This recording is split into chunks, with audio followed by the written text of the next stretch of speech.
So I think that when we moved to Perth, one of the biggest things with me was the staff at Shent's. Yeah. The staff were amazing because what they did was they actually normalised everything. Yeah. So for me, for somebody that was really nervous, didn't know about the future or my role in it, because that whole mother-son relationship actually comes on, the balance isn't there anymore. No. I mean, he's a young man who's actually left home and joined the army, become completely independent, and there's him with his mum again, right Absolutely, back. having to rely on you again. And then as a parent, that role of that as well is huge. Of going, I've got to take my 20-year-old or 23-year-old son and how do you under my act? care. How do you act? What do you do?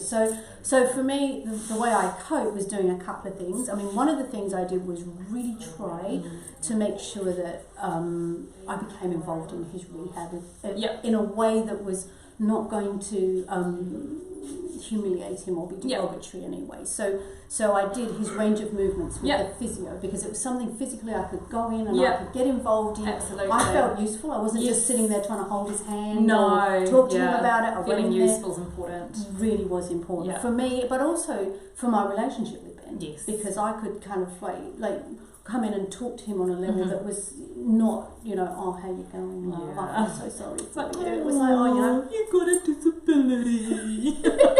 Exactly. And it was funny because you watch different parents interacting with each other and with their children. Yeah. And they were so different, So some of the young men were so angry with their mums. It was so and it's heartbreaking to see. It was so heartbreaking because I thought, how do you react to that? You feel so sorry for them. And, so in that way, I was really lucky because he had a sense of humour through it all, which was like how do you keep a sense of humour? I know, but that's something that goes to Ben's personality, and I think in his upbringing and everything, is that he was able to do that, and he was able to get that humour through it, whereas there are many other people that have these traumatic injuries and end up with a disability, and they're unable to see that humour in it, and they're unable to get past the fact of what they've lost. They're unable to see their future, and that's really hard. Like as a rehab nurse, it's really difficult to get them to understand that life isn't actually over. And even as a mum, different, but it's not over. As a mum, I found that really difficult because it's really hard to picture what the future will be. Yes. And I think all those preconceptions of what disability means. So people were actually saying to me, those people or them. Yes. And it was like othering Ben altogether. It's like, no, actually, Ben's still in there. Exactly. He's still the same. Absolutely. But it sort of erodes it a bit. You know, when people keep on with them, those, others, and othering them all the time. It's and then you feel really defensive. It's how do you react to that? Yeah.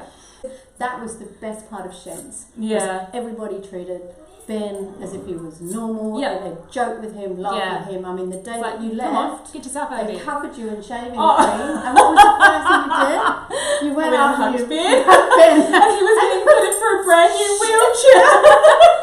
Shaving cream all over him, and it was like, yes. I mean, it was just normal. And Ben could be his old self as well. So joking with Ruth, do you remember the? So he could do practical jokes with the nurses and things like that, and they took it in their stride. Absolutely. And I think the PCAs were probably definitely the patient care assistants. They're gold dust to that place. They see the patients every day. They are just amazing. Yes, and I think as an outsider, like as the mum or a relative that comes in, to have people that include you is really important. And this is something that you guys did at Shent so well, is that we weren't just people coming in to visit the patients. No. We were actually because you were there for months and months and months. You were. And that was the other thing as well, like as a nurse, I mean, my work now is completely different. I'm in a day procedure unit. I see patients for 6 hours, generally tops, Whereas at Shenton Park in the spinal unit, I was seeing patients for 6 months and really getting to know them, getting to know their families, getting to know their whole system and how everything worked for these people, and trying to provide the best care and the best life for them for going home after this awful thing happening to them. And helping them to see a future. Oh, I think that's the thing. Because yeah. at the beginning, when your son or your daughter or whoever has that accident, you actually can't see how it's going to work out. No. You just can't see that there's any hope. Yeah. And I think that's the important thing that is provided. And Yeah. and relatives and friends can do that as well. By treating them normally. Yeah. Suddenly, as a mum, you think, oh my God, this is going to be okay. Yeah. But so long as people backed off or treated him differently, it was Yeah. then that you thought, oh, how's this going to go? Yeah. So, back to relationships and everything, did you ever believe, after Ben had his injury, like in his first, especially like the first 6 months, that he would end up being married and having a family of his own? Absolutely not. He wasn't engaged or anything when he first had his accident, was he? Yes, he was. Oh, who too? He was very much engaged. No. Not me. Ben was engaged, and unfortunately there was a problem because her family had suffered with injury that wasn't spinal cord, but rather a breaking of the bones or the vertebrae, as opposed to a spinal cord injury. And she had a lot of difficulty sort of seeing the difference between the two. Yeah. So when it came down to it, basically she felt that if he just tried a little bit harder, he could actually walk again. And of course that's completely untrue. No, and it's a completely she different scenario. Completely different. Because her father and her brother had both suffered these injuries and walked again, she just felt, well, Ben was just maybe a little bit of a shirker, which was really hard for me. And of course she was engaged, and so therefore she became the primary person that they turned to for all the questions and everything else. And as a mum, that was tricky. That would have been really hard. But I think within a few weeks of the injury, she left him. And for me, that was really hard. And as a mum, seeing your son go through heartbreak as well as... because he'd already suffered this injury. enormous injury. Exactly. It was like, just stay with him for a bit longer. At least let him get to a point where he can feel good about himself. But of course, you can't dictate these things. We tried a lot. We sort of flew her down and things like that. But in the end, what can you do? So, and as a nurse working in that spinal environment, once again, we would see a lot of that, of people going, yes, I can do this, I can do this, I can do this. Oh my God, this is too hard.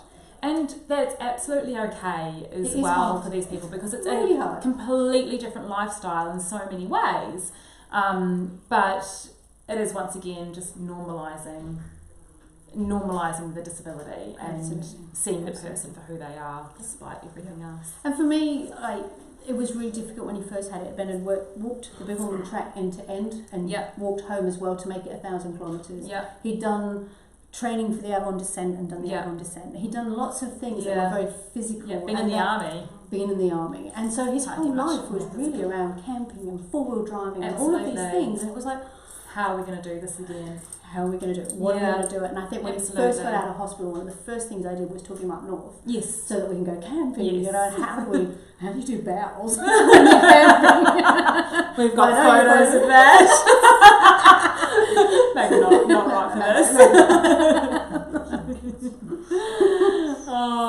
But it wasn't only Ben that you were taking up north with you. It was the two a 2-year-old and a 5-year-old by that point. It was pretty hard work, I can tell you. It was insane. I can't even imagine hard work. But the things you do for your kids, right? And all you want to do is make it right. And I think as a mum, all the time, if your kids are happy, you're happy. Yeah. And that's what you look for. How can you make this okay? And you can't. No. Actually, you've just got to work with what you've got. And the kids have to make it okay. The person that's injured has to make it okay. And it's their mindset that changes everything and turns it around, because you can't do it for them. Yeah, I think that's as well where we're so lucky with Ben, because if he wasn't who he was, it would completely different, sad sob story. So